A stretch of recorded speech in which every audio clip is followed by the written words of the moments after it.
Hello and welcome to Alke-Centric. This is Umlungisi Kandlala. Umi ucwanini usibe usikhaba nesakhaba uveze ngonyawo. Isala kulandela singalandelwa nawo Sathana uqobo. Thank you for subscribing. Please continue to subscribe, like, share our content with your brothers and sisters. Hopefully it might be of help to them. And last but not least, comment on the comment section below. Tell us what you think.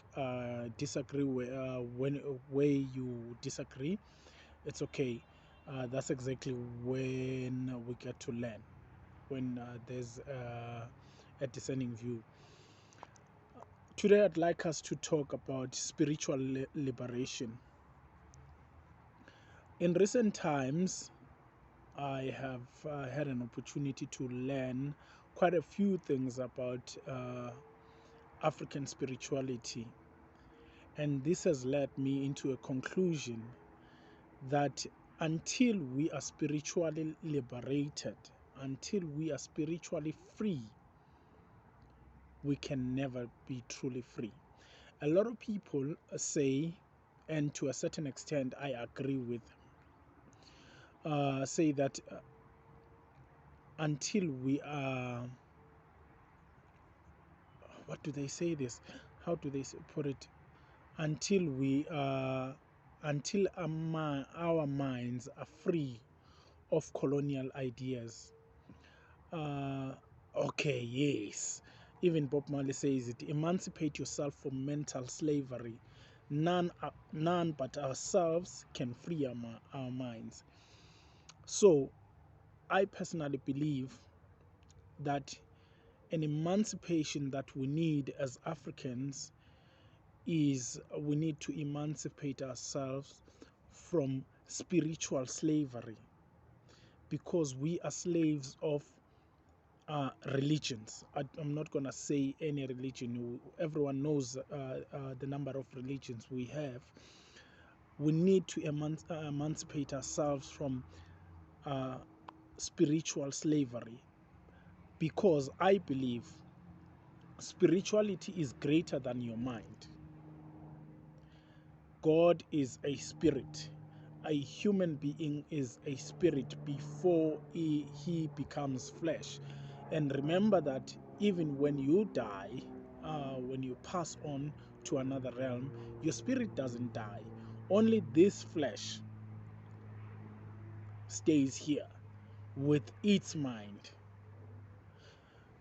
So, what I believe is great is the spirituality of a human being. If we can be spiritually free, it will be very, very, very easy for our minds to then be spiritual, to be free of mental slavery. It's gonna be easy for us to be free of mental slavery, because spiritual consciousness means that you are aware of yourself. You know how important you are. You know what it is that you need to do in order for you to tap into good energy, in order for you to reach your full potential. You do not need to be jealous of your neighbor, your friend, your brother, your sister, because you understand your journey alone.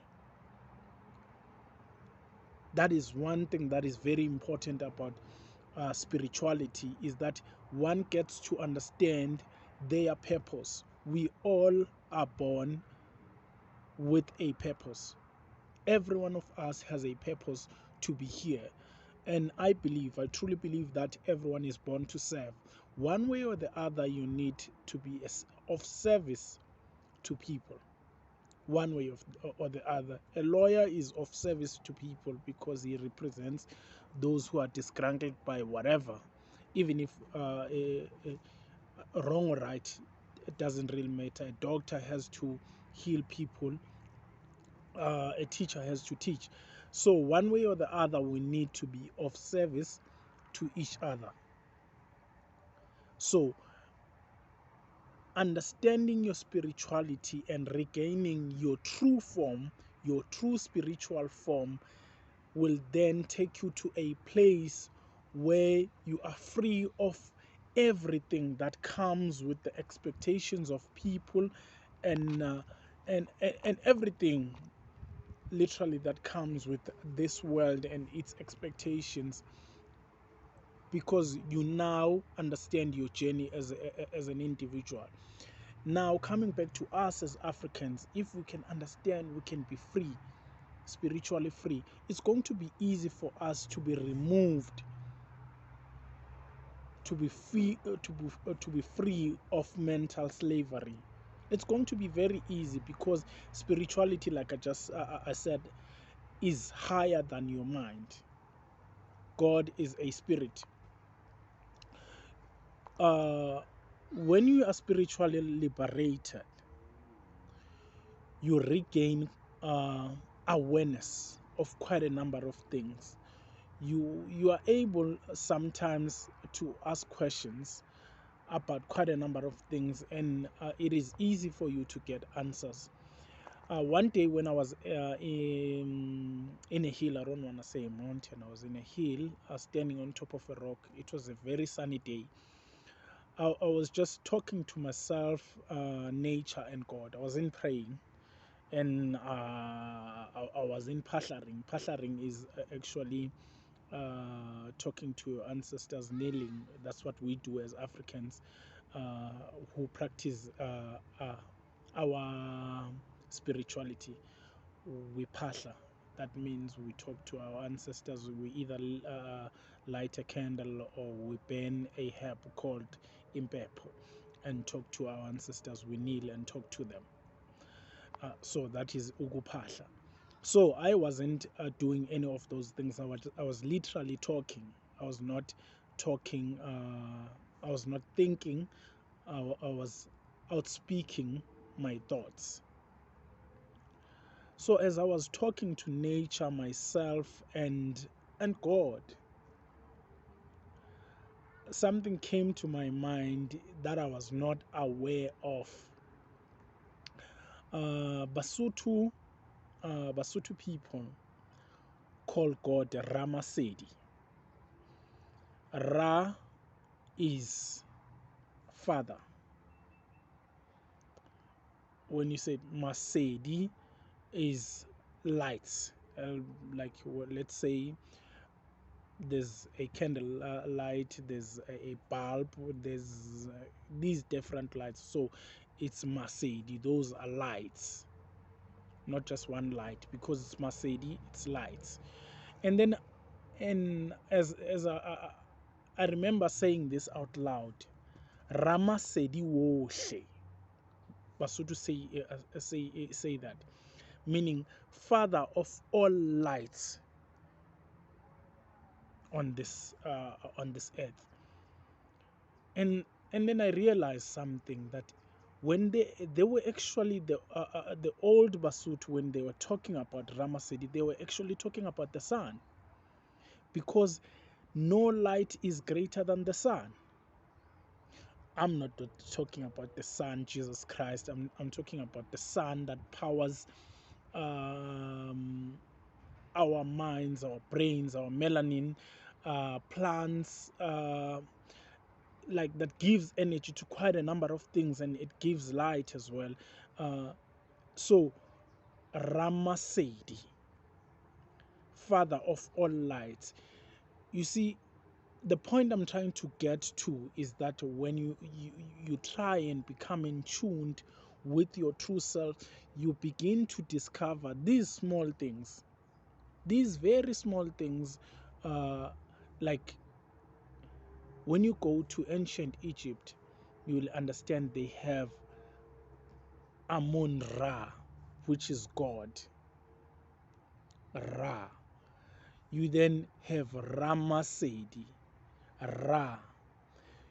Then you will understand that we do have a connection with the ancient Egyptians. We are the very same people the ancient Egyptians were.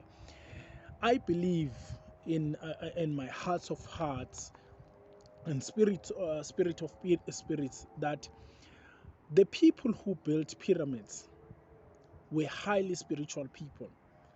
Why do I say so? Because no one can explain how those things were built.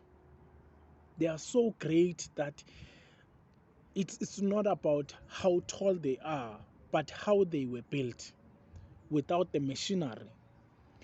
I heard one scientist saying, even with the modern machinery, we cannot build pyramids.